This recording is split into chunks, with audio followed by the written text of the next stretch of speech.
Assalamualaikum warahmatullahi wabarakatuh.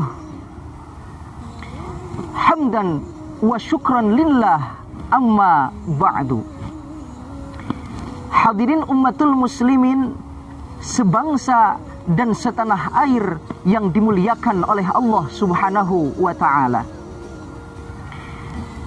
Menurut keputusan Presiden nomor 6 tahun 2000 yang diperkuat dengan SK Menteri Agama nomor 12 tahun 2006 mengatakan bahwa ada 6 agama yang berlaku di Indonesia, yaitu agama Islam, Kristen Katolik, Kristen Protestan, Hindu, Buddha, dan yang terakhir adalah Konghucu. Dengan demikian hadirin, jelaslah bahwa negara Indonesia merupakan negara yang memiliki keragaman dalam beragama.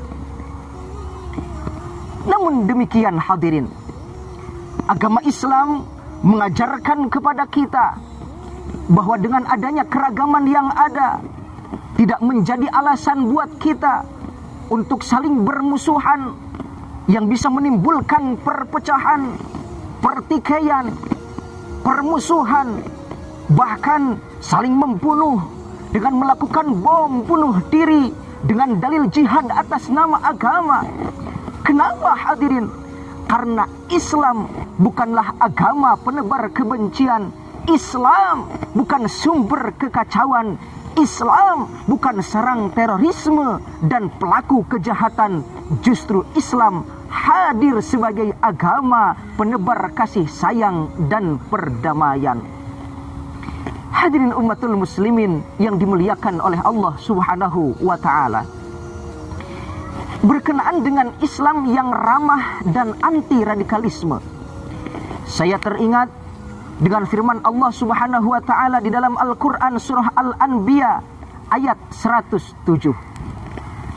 A'udzu billahi minasyaitonir rajim. Bismillahirrahmanirrahim. Wa ma arsalnaka illa rahmatan lil alamin. Hadirin, kalau kita kaji lebih dalam kajian ilmu ma'ani, ayat ini mengandung adatul qasri. Karena pada ayat ini terdapat lafaz istisna, yaitu illa rahmatan lil alamin, setelah kalam manfi, yaitu wa ma arsalnaka. Sehingga hadirin, Syekh Abdurrahman Al-Khadri dalam kitabnya Jauhar Maknun mengatakan bahwa yang dimaksud dengan al-qasru adalah takhsisu amrin mutlaqan, menghususkan satu perkara secara mutlak. Dalam artian hadirin, ketika Allah Subhanahu wa ta'ala mengutus Nabi Muhammad sallallahu alaihi wasallam sebagai pembawa risalah agama Islam dengan mutlak, secara mutlak dan tidak ada keraguan, yaitu untuk menjadi rahmat bagi seluruh alam. Wa ma arsalnaka illa rahmatan lil alamin. Wa ma arsalnaka ya Muhammad illa rahmatan lil khalqi ajma'in. Tidaklah Allah Subhanahu wa ta'ala mengutus engkau wahai Muhammad kecuali menjadi rahmat bagi seluruh alam. Demikian penjelasan Syekh Ali As-Sabuni dalam kitabnya Safwatut Tafasir jilid 2 halaman 277. Hadirin yang dimuliakan oleh Allah Subhanahu wa ta'ala, timbul pertanyaan dalam diri kita, bagaimanakah cara kita untuk merealisasikan Islam yang ramah dan anti radikalisme? Sebagai jawabannya, saya teringat dengan ungkapan Dr. Ahmad Umar Hashim, mantan rektor Universitas Al-Azhar Mesir. Beliau mengatakan dalam bukunya Ad-Da'wah Usluha wa Ta'limuha, setidaknya ada dua hal yang harus kita laksanakan. Yang pertama, yaitu umat Islam harus bisa memberikan keamanan di dalam masyarakat yang dikenal dengan istilah al-amnu al-ijtima'i. Namun sayang, seribu sayang hadirin, terkadang realita tidak sesuai dengan kenyataan. Kenapa hadirin? Karena maaf, di zaman sekarang ini masih banyak oknum-oknum durjana yang melakukan kejahatan atas nama agama. Aksi teror terjadi di mana-mana. Masih ingat tahun 2018 ketika terjadi teror bom di Makobrimob Depok, Jawa Barat. Terjadinya 3 penyerangan gereja di kota Surabaya.